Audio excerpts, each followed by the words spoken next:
আপনার কাছে ক্যামেরা নেই, আপনার কাছে কোনো ইনস্ট্রুমেন্ট নেই, কিন্তু আপনি চাচ্ছেন কন্টেন্ট ক্রিয়েটর হতে বা শুরু করতে কোনো কিছু পৃথিবীতে বা জীবনে কোনো কিছু শুরু করতে কোনো ইনস্ট্রুমেন্টের প্রয়োজন হয় না। আপনি যেটুকু আইডিয়া রয়েছে বা হাতে যেটি রয়েছে সেটি দিয়ে আপনি শুরু করে দিন। এই যে আমাকে দেখুন, আমার কোনো ক্যামেরা নেই, প্রফেশনাল কোনো সেট আপ নেই, আমার হাতে শুধুমাত্র একটি স্মার্টফোন রয়েছে। আমি এই স্মার্টফোন নিয়েই যতটুকু পারছি, যা পারি সেটুকু নিয়ে আপনাদের সামনে আসছি।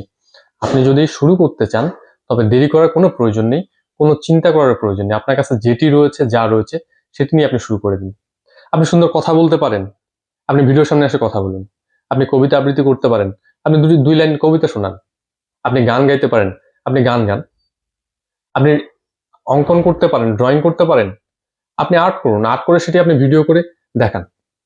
কাজে কোনো কিছু শুরু করতে গেলে অপেক্ষা করার কোনো প্রয়োজন নেই বা অপেক্ষা করার কোনো মানে হয় না। আপনার হাতে যেটি রয়েছে বর্তমান সোশ্যাল মিডিয়ার যুগে, বর্তমান ডিজিটাল যুগে, আপনার কাছে যেটি রয়েছে আপনি সেটি নিয়ে শুরু করুন না।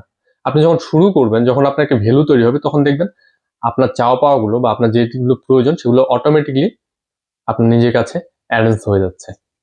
তাই আর দেরি না করে আপনারা যারা কন্টেন্ট ক্রিয়েটর হতে যাচ্ছেন, আপনাদেরকে আমি বলি, আপনাদের যদি স্মার্টফোন থাকে বা অবশ্যই আছে, ভিডিওটি যেহেতু আপনারা দেখছেন, তার মানে আপনার হাতে একটা স্মার্টফোন রয়েছে। স্মার্টফোনের ক্যামেরার কোয়ালিটি যেমনই হোক, আপনি শুরু করুন। শুরু করলে যখন কাজটি 1 2 3 4 5 7 দিন এভাবে আপনার চলবে, তখন আপনাদের মধ্যে অনেক ধারণা পরিবর্তন হবে, অনেক ধারণা মাথার মধ্যে তৈরি হবে যে আমি কিভাবে আপগ্রেড করতে পারি, আমি কিভাবে নতুন নতুন ভাবে নিজেকে উপস্থাপন করতে পারি। যখন আপনি একটা ধারাবাহিকতায় যাওয়া শুরু করবেন, তখন আপনি আস্তে আস্তে নিজেকে গুছিয়ে নিতে পারবেন। তাই দেরি না করে এখনই যদি চান, আপনি এখনই আজই আপনার হাতে থাকে স্মার্টফোনটি নিয়ে এখনই আপনারা শুরু করে দিন। আপনার মধ্যে যেটুকু রয়েছে, যে প্রতিভা রয়েছে সেটি নিয়ে।